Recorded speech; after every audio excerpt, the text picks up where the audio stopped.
Welcome to Conversations with Toy, a blogcast tackling life one episode at a time. This is the time to air out life's craziest moments. This space is all about speaking about life's hang-ups and ways in which we can leave better than when we started. Topics are all about ways we can find space to be better in life, love, mental space, and health.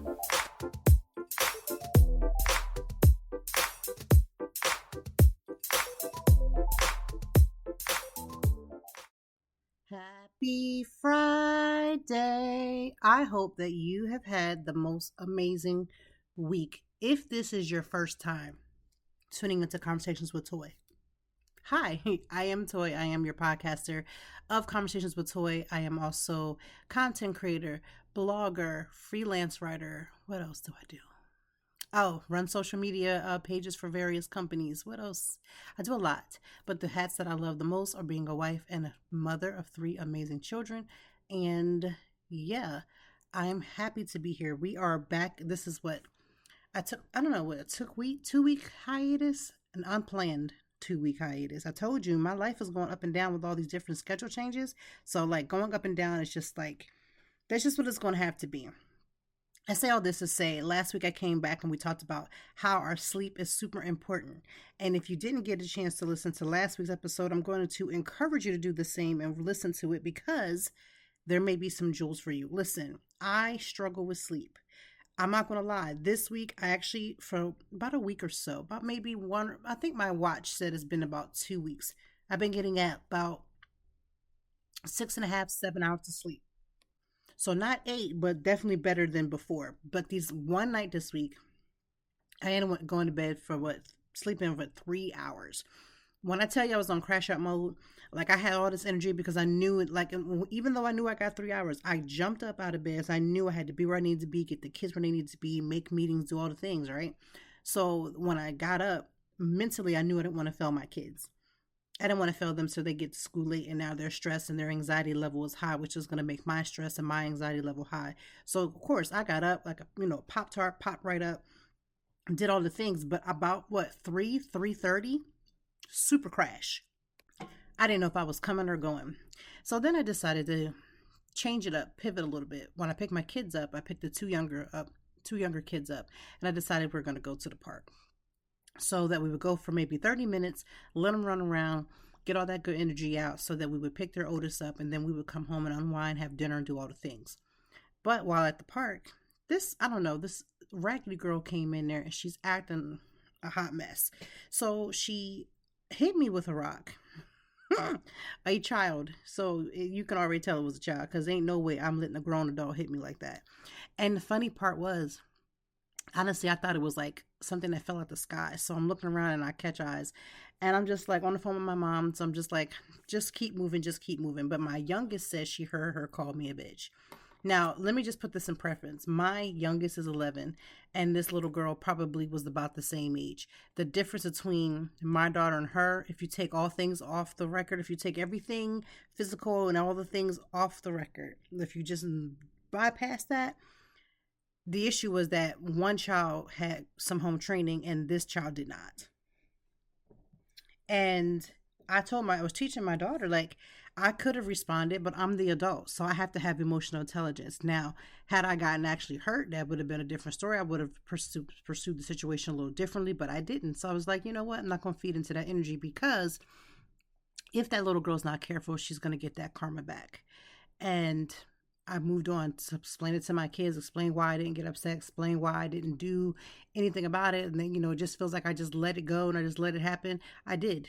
In actuality, I really did. So again, I say, hopefully that little girl gets herself together because she is on a fast train to a place she doesn't want to be. And I used to work with young girls a little older than her who were on that path that she's starting off right now. It doesn't end well if changes are not made. It just doesn't. I need to get that out. Okay. Just need to get that out. Have you ever noticed, like, sometimes I'm like, let me just say that because it needs to come out. Well, this was one of those moments. But this week has been an interesting week. First of all, let me just say we are all aware that the government has had a shutdown. And with that shutdown, there are so many people who have been furloughed on that or who will be fired and not returning back to their jobs. Let's put that in perspective. If you've been on social media, you've seen different stories like Resilient Jenkins and different other people who are not working, living well below their means, not taking care of their kids, not wanting to do all the things. And I say that to say, when you have families such as those who are being furloughed or the ones that are being fired underneath this government shutdown, my heart goes out to all people, whether they have kids or not. But as a parent, knowing that you can't make certain bills, knowing that groceries are going up, gas is going up, you need money to do these things. And a lot of people are like, well, it's just, they just closed it down today, or this, not today, but this week. And so it shouldn't be a big deal. It is a big deal because some people were expecting to have their paycheck this week, right? They were expecting to get their paychecks this Friday or however it was going to boil down, and they're not receiving that. That's not okay. That doesn't sit well. Stress and anxiety right now in the country that we are in is absolutely on the rise. Listen, we all started to accept that anxiety was a real thing. We all started to accept that depression was a real thing as soon as the panoramic came out. When that panoramic hit, everybody was like, oh my gosh, the things that everybody has been saying might actually be true. Oh, and me clutching my imaginary pearls is saying, yeah. For those of us who stood on that front line and was speaking up when speaking up wasn't even a thing, now you can go on TikTok and different social media platforms and you'll see people telling their stories. This wasn't happening back in the way. I say all that to say that because we now have all accepted that depression is real, and now we have accepted that anxiety is real, and now that we have accepted that mental health is health, can you imagine the stress that people are on right now? Like, we were already stressing as a whole, like just as a community of people, already were stressed. But now we're stressing even further. People are concerned about Bad Bunny doing a concert when reality of it is he's taking a huge risk. He's making a statement, but he's also taking a huge risk because we already knew that ICE would be in the number to make sure they detained whomever that they felt was, not of the United States country. And here's the crazy part. It was all cute and it was all fine and dandy when people didn't want to stand up and use their voice against ICE, when it was just looking like people who looked like they may have been Puerto Rican. And let me just say this real quick. And I don't even want to say Puerto Rican. I'll say for people who look like they're not American. And I don't even know what that look is because they're people. As people, we come in different shades. I need y'all to get y'all geographic together. And that's why I corrected myself. Puerto Rico is a part of the United States of America. I get it. Some people, they may not have graduated out of that high school, and God knows they didn't get to that college. But Puerto Rico is a part of the United States. And I want us to just extend our hands, just extend it for 5 seconds so we can stop perpetuating this lie that, oh, well, you're Puerto Rican and Puerto Rico is not a part of the United States and you got to be a part of the United States. I'm tired of this, Grandpa. I'm tired of y'all saying stuff that does not make sense. Puerto Rico has been and is a part of the United States of America, which means anyone that is from Puerto Rico is a United States citizen. However, because of the ignorance of who we have in our midst and who is our leader, is saying things that just does not make sense. And people, you know what I love? I love how people don't read. I can tell that people don't read. Let me tell you why. Because we watch and we consume so many videos that reading just becomes like, second place. Like, if we don't know how to do that, it's not a big ordeal. It's not that deep, but it is. Because basic reading skills would have corrected a lot of y'all. And the y'all can fit to whomever that needs to fit. Because if it fits, just say ouch and move on. Because a lot of y'all would be saved by some of the embarrassment of the things that you say if you just pick up a book. Reading Rainbow, like, I need you to do that. And let's shout out the fact that Reading Rainbow is coming back. I'm excited about that. I ain't even got kids that's age enough to be looking about Reading Rainbow, but I'm gonna be the big kid watching Reading Rainbow. I'm excited for that. But the drama and the trauma and the stress of not knowing if you can put food on the table. And there are people who are going through that even before the government shut down. So now you have people who are already struggling. And now we're going to make other people who have nothing to do with all the things going on as is to struggle even more. The jobs information came out today to talk about, or this week, about the jobs that were created in the United States and how many more jobs were created. No, we didn't create more. We lost. Even in the private sector. It's one thing that we're already losing in the government sector. Like, we're already doing that. But even in the private sector, people are losing their jobs. People are losing their jobs and have been losing this job since January started. Now, again, I get it. People have been losing their jobs since Jesus was a baby. We get that. But what I am saying is, when you see the trend of loss, it's becoming more and more increasing, and it's not going to get any better. My hopes is for you, for me, for all of us, is that one, we would have every resource in place that we need. We may not always have the things that we want, but God, please supply the things that people need, because I can't even begin to imagine if I thought money was looking funny to the point where I couldn't feed my kids. Like, one thing for me not to eat, I could probably spare myself a couple of pounds and, I could spare myself some. But to watch my babies not be able to eat, that's not something I would ever wish on anybody. And I'm praying that we all learn how to pool resources together. Food banks is going to be needing even more donations. So if you can give donations to food banks in your community, I'm going to highly suggest that. You might be thinking, well, I'm only so big, I only have this amount of money. What type of impact can I make? You could have things out like, a little pantry. There's community pantries that you can put food in. Go and do that. Those small steps, you never know how much a loaf of bread and some cheese. Listen, grilled cheese, all kinds of things can come from that. Again, whatever resources that we have, we got to start figuring out how to pull them together so that we can help people that are around us. And I know there's going to be 1,001 people who probably voted for this very thing and are going to be very much impacted. We've been seeing that happen all over, but it doesn't change the tragedy that is still happening right now. And again, the anxiety, the stress, the depression. How much more or less could somebody not be depressed if they know that they get up the next morning and they feel like they may not even have their lights to be on because they can't afford to pay the bill? Or God forbid, they're struggling because they've been searching for a job, but one still hasn't come, and it's been months, it's been a year, it's been however long. This is what I'm talking about when I'm talking about our stress level has gone all the way up. But on today's podcast, I want to talk about reactive behavior. Reactive behavior. And this ties in so much with our mental health. And before I even begin to go any further, I'm going to be using examples from my own life. Why? Because I can talk about me very well, and it just makes sense for me to use my own life. So here we go.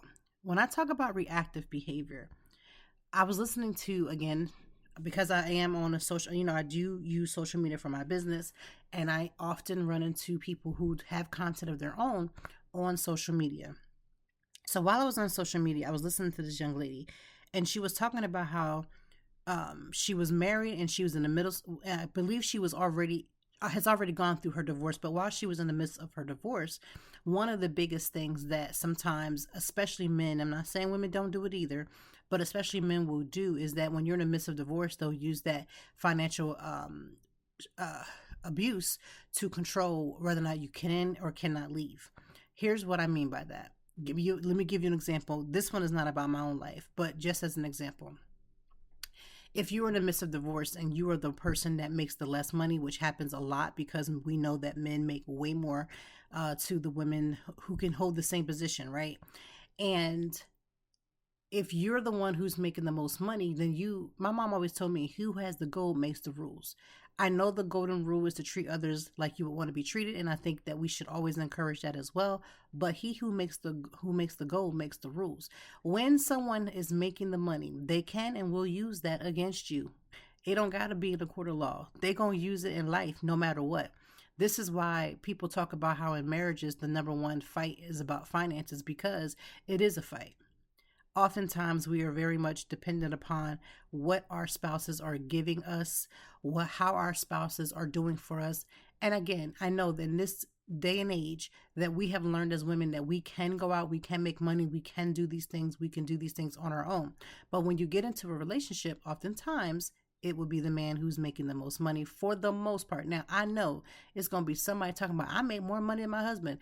Let's use our real good listening skills. I said for the most part, which means there will always be somebody. There's always an exception to the rule. And if you happen to be that exception, from the fact that I believe in girl power, kudos to you. But people have to understand that being reactive especially when it comes to our money, will cause you to have financial issues. If you are the type of person that the second somebody says, like, I'm the type of person that I have to be very watchful of this. If you say I can't do something, that's when I'm going to show you that I can. And if you are reactive in the way that you move in your money, you're going to it's going to cause you problems in the long run. And this is why we have to learn, like I was listening to her, she was talking about how we have to learn how our time is currency. And we struggle as women sometimes because we don't realize that time is our currency. And then we get to the point where we feel quote unquote stuck. And when you start to feel stuck, this is when you start to feel like you're losing options. Okay. And it's going to cost you more to pivot. The second you feel stuck, it's going to cost you more to pivot. Why? Because your mind cannot comprehend what's your next plan because you already allowed yourself to be stuck. Let me say that one more time.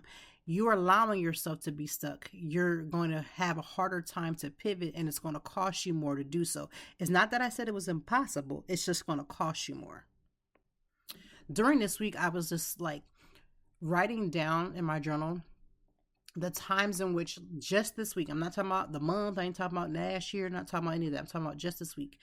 Of the many times that I will get frustrated, in my frustration, what's my first thing to do is to withdraw. Follow me. My reactiveness to frustration is to withdraw. And withdrawing is not a problem because sometimes you do need to remove yourself temporarily from things. But for me and many people like myself, the withdrawal is the fact that, one, I'm going to fall asleep. I'm going to go to sleep because, again, I'm irritated. Now, am I telling you that if you fall asleep because, you just need rest, that's a problem? No. But the example that I'm giving is for me is that when I get into a funk, the first thing, somebody can piss me off. Let's just keep it 100. If I feel angry about something that somebody says, I'm going to withdraw myself. I'm going to leave that space. I'm going to leave them. Not necessarily leave them like I'm going to divorce or move away, but I am going to leave and get out of that situation. Now, that's a whole different cry as I am now from what I was before. When I was in my 20s or even my late teens, when, I started dating, going to college and doing all those things, and I was dating my now husband back then, if he would make me mad, I would want to be underneath him more. And I'm going to tell you why. As a kid, this is just the truth. It is what it is. My parents used the silent treatment as a form of like trying to get you to see your way of like seeing things. But as I've learned now, because we didn't have the skill sets that we had then, as I learned now, it's a manipulation. And because the more you get ignored, the more you gravitate towards people. You're not gravitating towards them because it's the right thing to do. You're gravitating towards them to get a sense of how they're feeling, to try to gauge them. It's almost like a temperature check. Have you ever temperature checked your family, yourself, whomever? It's a temperature check. Now, back when I was in my late teens and my early 20s, if I was to get into an argument with someone or even just a friend, I would gravitate them more because being around them kind of gave me the reassurance that everything was going to be okay. Because if I had to sit in my silence, if I had to sit in my own silence, or I had to sit in the fact that I'm uncomfortable with something that maybe I was the one that wronged the person, so I'm uncomfortable with the fact that I know that they feel a certain way, or I was uncomfortable with the way that certain things just went down, being around the person, even in the midst of my frustration, would allow me to feel a sense of security. Now, I don't know when the light bulb came on. I think it's honestly, I'm going to say is my therapy, and not even just my current therapist, but I would say 2 therapists back. My therapist, 2 therapists back, was like, you got to get comfortable with being in silence without feeling like it's a trauma. Meaning, you used to gravitate towards people who would make who you were in a frustrated situation, whether I did something wrong, they did something wrong. So you gravitate towards them, but you've got to be okay with pulling back, but not also going to worst case scenarios. Because for me, if we get into an argument, I've already planned a way of escape. I already know where I'm going to go. I already know I'm going to do this. I already know I'm going to do that, because the fear of that in between time is real. So again, sometimes our reflective behavior, sometimes our reactive behavior can be damaging. It can be, because if your frustration leads you to, like, every knee-jerk time you get into something, you got to go spend money. you're wasting that time, that energy to spend something that's not going to fulfill you. And you still got to come back and face whatever it is that was going on. And this is why we have to be very careful about what we do in our reactive behavior, because that is our currency. Like our time becomes our currency. And when she said that, I was like, you know what? She's not wrong. And this is the reason why the biggest thing that I took away from that, especially for women, guys, I hear you. I feel you. This is not a bash guy moment, but I do want to say for the ladies or for women and those who identify women, all the things. All I'm saying is that we have got to stop allowing ourselves to feel this whole stuck. Because the day that you feel stuck in your relationship, this can be also friendship. You might be feeling stuck with your friend because you've been friends with someone for so long that leaving them just doesn't seem like a plausible thing. And the longer you get stuck, it's going to cost you more to get out. And when I say it costs you more to get out, sometimes it is financial. It's going to cost you more to get out, because if you're in a marriage for 20,000 years, you have no job, you don't have no other skill sets, you've kind of come in bare naked, and that person has kind of molded you into what they wanted you to be. It's going to cost you more to get out. Yes, it's going to cost you more financially. It's going to cost you more time. It's going to cost you all the things that you try to build your self-esteem and your self-respect and all that stuff. It's going to cost you. And that time to pivot is going to be very detrimental to you. It's going to be detrimental to you because you got more to fix. You got more to start because you came in at ground zero. Can I just express how hard and how I want us to stop coming into things at ground zero? Yeah, I know. There's so many stories about people who have had very little or nothing and they pulled themselves up by the bootstraps. I love those types of stories. I am a product of those types of stories. I get it. We've all had our moments, but I need us to stop coming in as ground zero. Some of y'all and us, I'll say me and you, whomever is listening, we are coming into things at ground zero and wondering why people have control over your mind, your body, and everything else. Some of us won't even say yes to the Lord, but will say yes to all these other things and people who don't mean us well because we're coming in at ground zero. We're coming in at ground zero. Here is a couple of things that I wish for people who are younger than me. I'm 44. I want people who are younger than me that are adults to go and find a way to live by yourself. I cannot stress enough how liberating it is to turn that key and you alone and only you can control who comes in and what goes out. It is very liberating to live by yourself. And I get it. Everybody can't financially do it because it is costly. But I'm encouraging you, for those who can, to try to live by yourself. Before you connect and just automatically move in with someone else, I want you to take at least 6 months to a year and live by yourself. I promise you that it is going to be liberating, because the freedom that you have to then ask yourself, before you go back into something else, how willing are you to give up that time? And being single or newly divorced is your time to have those moments, because it's amazing how when we go from a marriage to a divorce, we have to then learn how to do that again. Because liberating as it is to be with a person, it's also very liberating to be by yourself. And every person that is an adult that should live by themselves. I enjoyed the time that I lived by myself, the apartments that I had, knowing that I had a place to lay my head, that I had to work hard or do whatever I needed to do to pay the bills and do all the things. It's not always easy, but it is worth it. So every adult that should always find a way to live by yourself. This is why I don't have issue, but I do side eye a little bit when people are leaving like high school and they've been like high school sweethearts. They get married and they don't know nothing else but that person, because you keep coming in at ground zero. You have not experienced. Now, let me just stop and say there are, I know couples personally who have done it and have been successful, but it comes from two people who are willing to grow in that relationship and know that that person that you married isn't going to be the person that you're going to be with as the years go by. A lot of people are not willing to accept that, but everybody should live by themselves, because you got to understand what you like, what you don't like, invest in you, like, do stuff that you would normally not be able to do because you're a single person or you're a individual who doesn't need to check in with nobody. I need every person to do that, because when you come in at ground zero and you allow somebody to tell you what you can and cannot do, it's detrimental to you. It's going to cost you more. It's going to cost you more. There's literally no other way around that. And the fact that a lot of people feel stuck, literally feel stuck in their current situations, because it's like if you feel stuck at work, you feel like you're just here, you got to do what you have to do, you're just trying to buy your time. Nothing wrong with that as long as you have an active and a plan that you're putting into action. If you feel stuck at your job, but you are actually making a plan, actively working that plan to get on to the next level, that is exactly what you were supposed to be doing.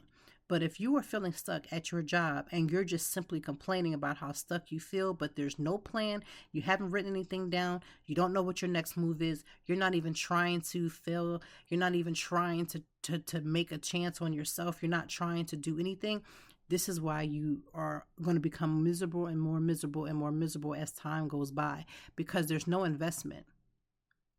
Now back to reactive behavior. I have had situations in my own personal life where, again, I had to learn to not change, fluster, or anything when somebody would then make me mad, make me angry.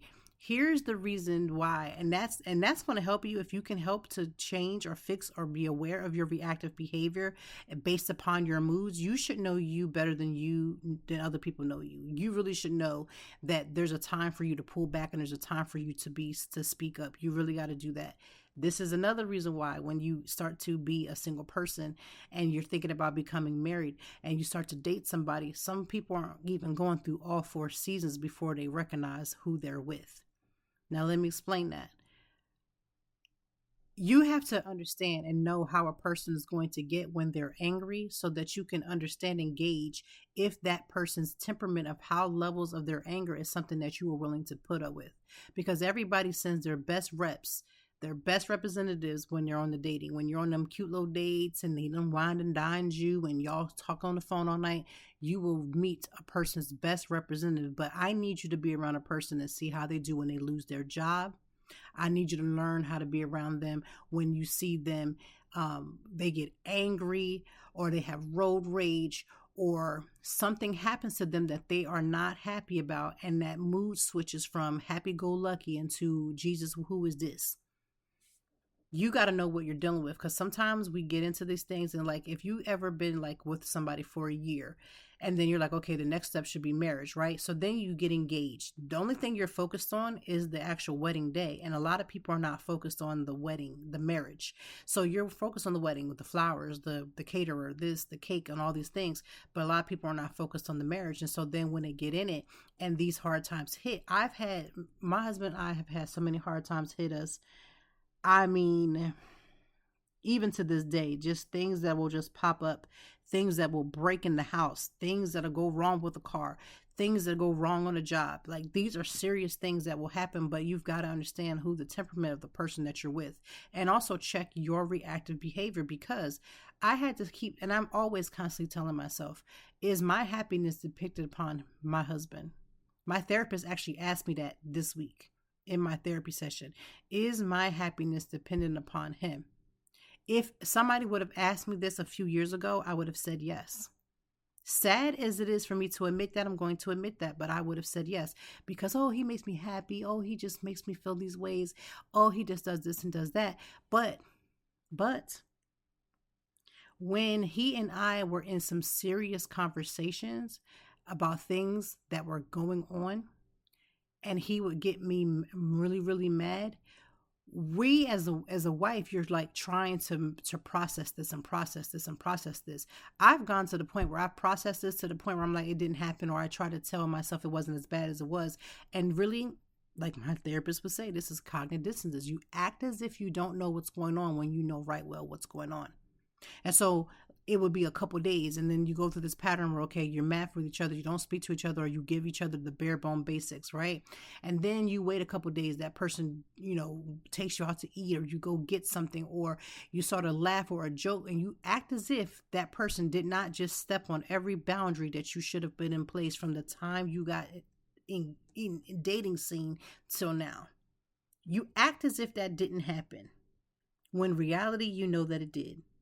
And so then you react to, let me just say for me, because I told you I was going to talk about for me. For me, being reactive is saying to myself, oh yeah, he really pissed me off about this and that, but as a wife, you're supposed to, no.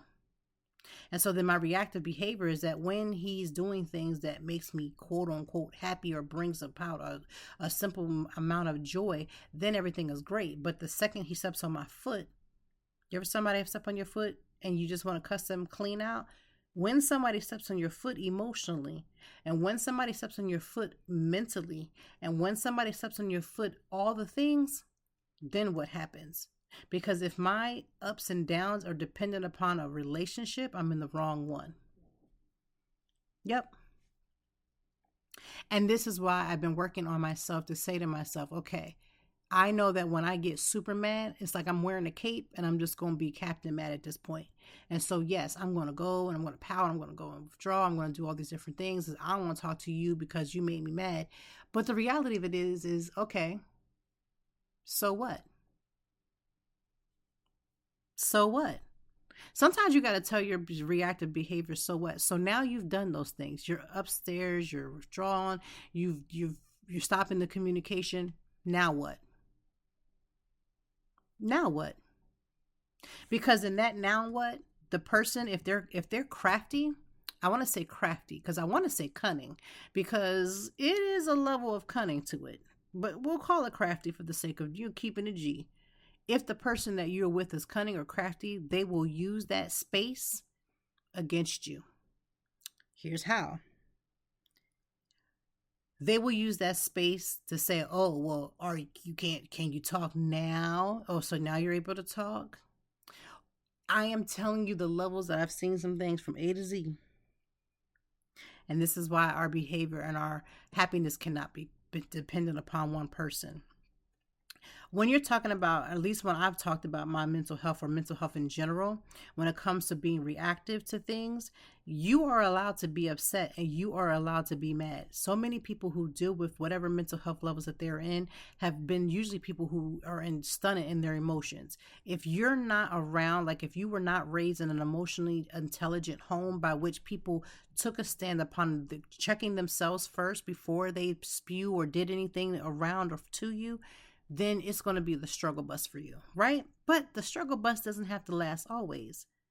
When it comes to your mental health and you are a reactive person, you will then, it's almost like a chameleon. A chameleon is an animal that can basically go into any environment, and to protect itself, it will bend and change its color of its body to fit the environment. The goal is to not be seen. And I feel like sometimes we are happily being chameleons because we don't want to be seen. But we don't want to be seen until it's ready for us to turn on. And that's beautiful that we can control certain things. But sometimes that chameleon things is that you allow other people to treat you like a chameleon when that's not how it was supposed to be. See, being a chameleon and learning how to blend in was supposed to be for survival. And so many of us are learning how to survive. And we think that we're in love, but we're in survival. Or you think that your friend is the best thing since bread, but you trauma bonded to them. Being a chameleon was supposed to protect you. It's supposed to give you the control to protect yourself, but also be in an environment where you're still a present. Sometimes, I know that I've done this, when you check out and you're not present, you're not also allowing yourself to see what's happening. You're not also doing that. All the thing you're trying to do is blend in for the second. So you say everything is fine. I'm okay. It's okay. I'm okay. I'm okay. And the camouflage that you're putting on is not helping you. It's actually giving your enemy the very information as to what to do to you. You ever heard that you can be your own worst enemy? That's how. You're literally handing over the keys to the very person by which you've allowed to keep over you. And I know there's going to be people that's like, I don't do that because I would just tell so-and-so that ain't going to be it. That sounds really, really, really cute until your defenses go down and you haven't learned to use your chameleon skills for your benefit in a safe environment because you're allowing the enemy to know where to attack you. I know that was sounding really churchy for 2 seconds, but it is the truth. So how do you change being reactive to the point where you're literally keeping yourself wide open, but not enough for you to do what needs to be done? is to control your emotions. This is going to be the hardest thing that a lot of us are going to do. If we learn how to control our emotions, you can control the situation. The reason why men think that they have the advantage is because they can dilly and dally and come in and out of their emotions better than we can. And because we don't control our emotions, then they look like they're in control. But the reality of it is that you handed it to them on the platter.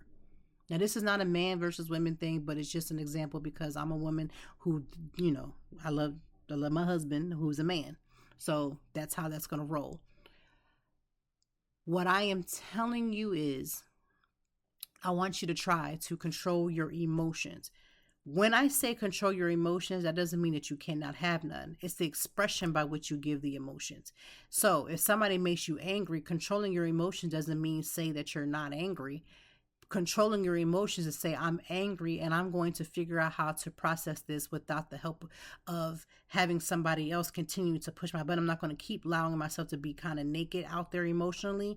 I am going to be vulnerable. I can be vulnerable in certain situations. But what I'm going to do is instead of me being reactive, I'm going to take a time and think about my thoughts and what I want to convey. What is the overlining goal? What's my goal? Because if it's just to argue, which I've been in those moments too, if it's just to win, you're not going to win.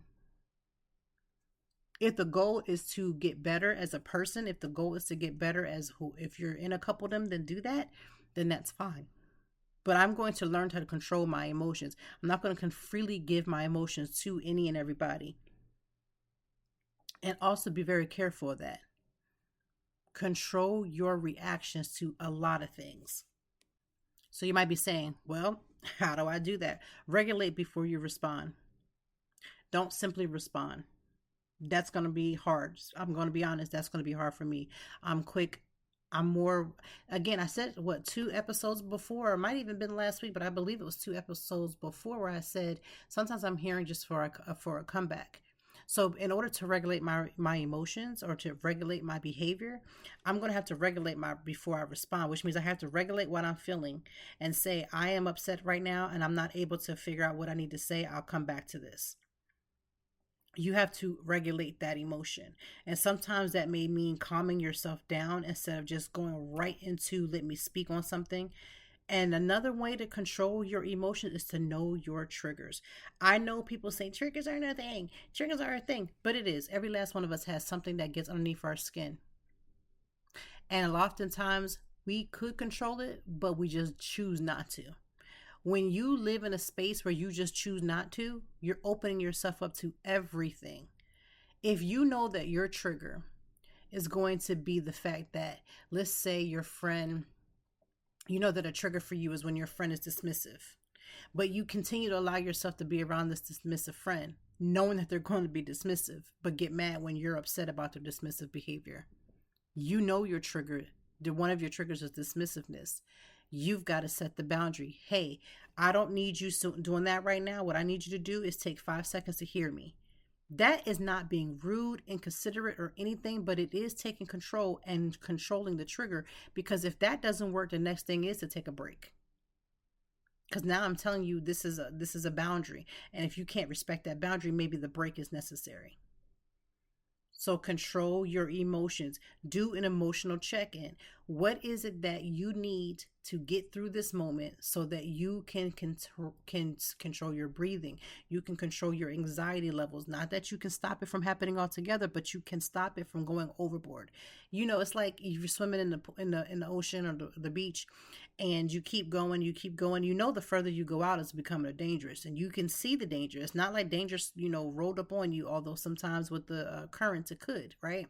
But for the most part, we can see that the danger is approaching. But instead of controlling the danger and coming back to the sand, what we do is we continue going in, hoping that we can, kind of double dutch our way in and out. And it's not going to be that bad.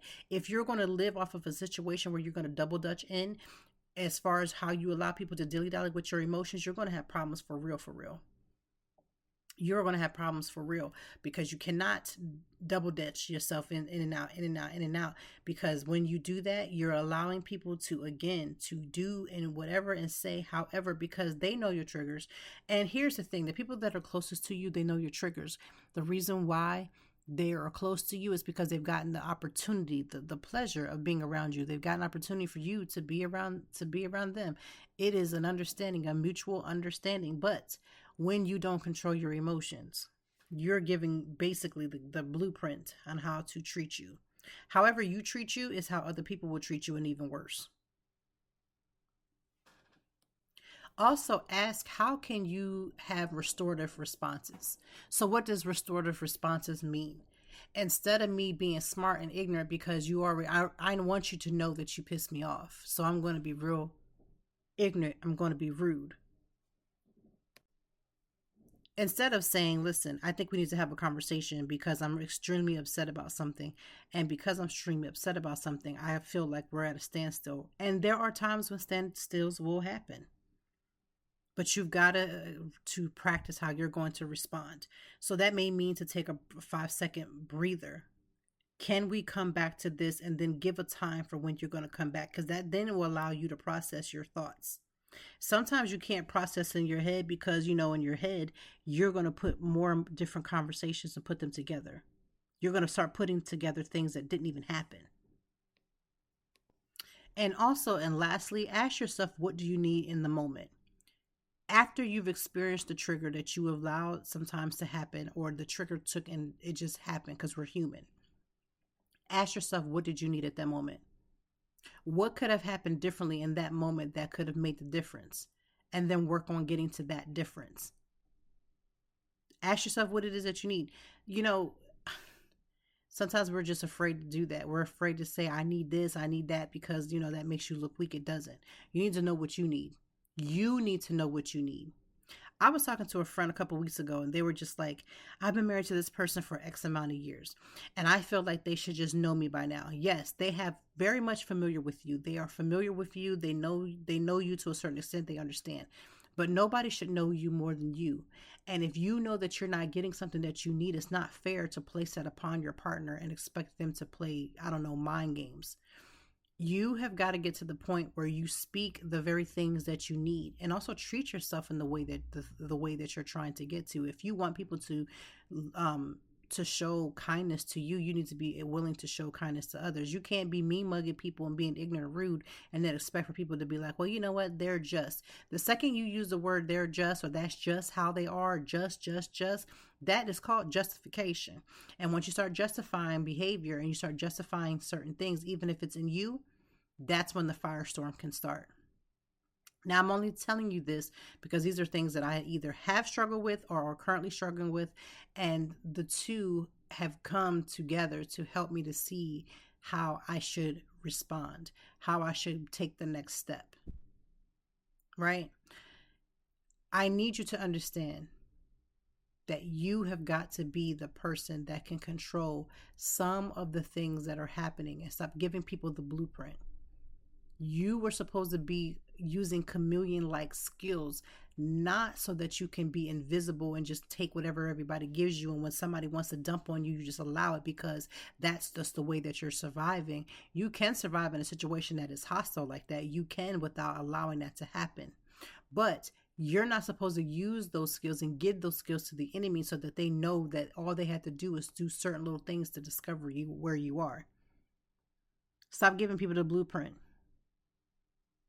I want you to really just stop giving people the blueprint. Be honest. This is a boundary that you're not allowed to cross. And they have a right to respond the way that they choose. I don't like that. But I feel like we all like that. We don't want other people to respond a certain way, but it's okay when we do it. And I'm trying to check me so that it's like, no, check me first and then make sure that other people then understand that this is how we're doing here. We're checking people around here. Emotionally, you can't push and dump your stuff on here. This is not the dumping ground. But if you treat yourself as if you are, then it becomes just that. I'm going to share with you, as we end this podcast, 3 wins. My first win was signing another contract this week. The second win for me was completing at least 3 blog posts this week, because I'm trying to stay consistent. Another win for me this week was getting the sleep that I needed, even though I did have that one backslide day when I slept for 3 hours. But outside of that, like really focusing on getting the sleep that I need. It's hard when you're trying to mind your business, drink your water, work out, do this and do that. It's a lot when you start going down that list of things you could have, should have, would have been doing instead of putting yourself into other people's things. It's a lot. It's a lot. So those are my 3 wins of the week. What are the things that I'm working on? One of the things that I'm working on for, I would say, the rest of this week and basically up until next week, being clearer in my therapy sessions. This particular past therapy sessions opened and unlocked the box. And one day I will talk about what that box is, but for today, I'll just say, I am seeing myself in ways that has been hopefully helping me in the long run to correct past behaviors. And by correcting past behaviors, I can work to help to get that to help for my future. So that is the goals that I'm working for on. I know I have other goals, other things that I got to do because, business is business, life is life. But that is one of my biggest goals. So you can't share with me because this is not an open dialogue, but I hope that you recognize at least 3 wins. I hope that you recognize a goal that you can add for next week, because you need to do that. Lastly, again, the government shutdown is here. I don't know how long this is going to happen. This is not a good thing. There are a lot of people that are going to be on the struggle bus on learning how to understand how to survive. We talked about that survival when we talked about being a chameleon, but in a situation where you can't obtain certain levels of things, because it's like when you would, like back in the day, people would lose a job, they would just be like, oh, let me go get some benefits and some assistance. That benefits and assistance they only going to exist no more. The Republicans would love to just pretty much cut it, all the assistance. They would just love to cut it. I say all that to say we got to stay prayerful. We got to stay mindful. We have to try. I'm hoping that everybody learns to get at least 2 or 3 different skill sets and 2 or 3 different streams of income. Because you got to have one to cover when one goes left. You got to have it. And I'm hoping that happens for everybody because it's a good thing to have. Other than that, I have had a productive week. I have done all the things for the most part that needed to be done. I'm struggling on how to manage this weekend. I'm not going to lie. There's a lot going on. It's homecoming week. And if you've been following the TikTok, then you already know that we have picked a dress, or I should say she, my daughter, my oldest, has picked a dress. And now the reveal will be this weekend. So I am doing the best I can with what I got. And what I don't know, I am researching it, getting the skills, learning myself, being honest where I'm at. And I'm hoping, knowing that that's going to pay off in such a way. I can't see it right now. It's, I'm blind. I can't see out of my left eye right now as far as seeing myself differently than I see myself now. But I am, the vision of her, of what I will be, is causing me to do the work. Because I'm reaching for a whole person who, again, will still deal with the ups and downs of emotions of different things. These triggers just not turn off overnight. I want us to do better in recognizing them. Sometimes we don't even recognize them. They just happen. Then we say, I don't know what happened. It's almost like you emotionally blacked out. You ever been in a fight and you black out where you basically just handle your business? You won't see left and right. You just tunnel focus. You see the person and you just got to do what you got to do.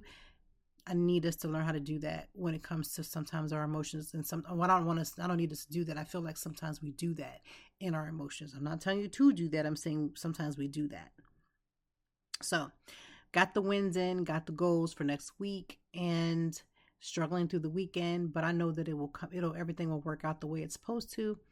And other than that, that is the episode for this week's Conversations with Toy. Again, we talked about how can we learn how to deal with our behaviors, and when we allow our responsive behaviors to continue to go and be out of pocket, then we have to check us. We have to check us and do the work. What's the work look like for you? It comes in various forms. It could be talking to a friend and having an honest conversation with your friend where you allow your friend to be honest with you without taking offense. It could be in a form of therapy where you talk to a licensed practitioner who can help you to sort out those things. That's the one goal that I'm doing. Also adding things into your life that will again help you to see focus. Like, if you're not getting enough sleep, go get your sleep. If you need to hit the gym, you hit the gym. If you need to go do this, you're going to do that. Things that are going to be positive and moving you into the better direction. That is the goal for me. That is the goal for you. I'm hoping for you in your own way that you can recognize yourself and stop having so many reactive behaviors, because nobody wins when everybody's tussling to be seen or heard. Okay? I will see you, Lord's will, next week. I want you to have at least the most amazing weekend. And as usual and as always, please find at least one activity that you love that is exclusively to and for you. And if you sit there and try to regurgitate to me about how you have so many 17 kids, I'm going to remind you that even with 17 kids, there's got to be a moment in when you can find to do at least one thing for yourself. Okay? So have the most amazing week. We'll be back next week with Conversations with Toy. Thank you as always for joining me, and I know that even in the deepest or joyful conversations that there's something we can learn and apply. Until next time, I hope that you are doing better. If not, we will be back to talk some more and handle it. Peace to you and yours. Stay grounded.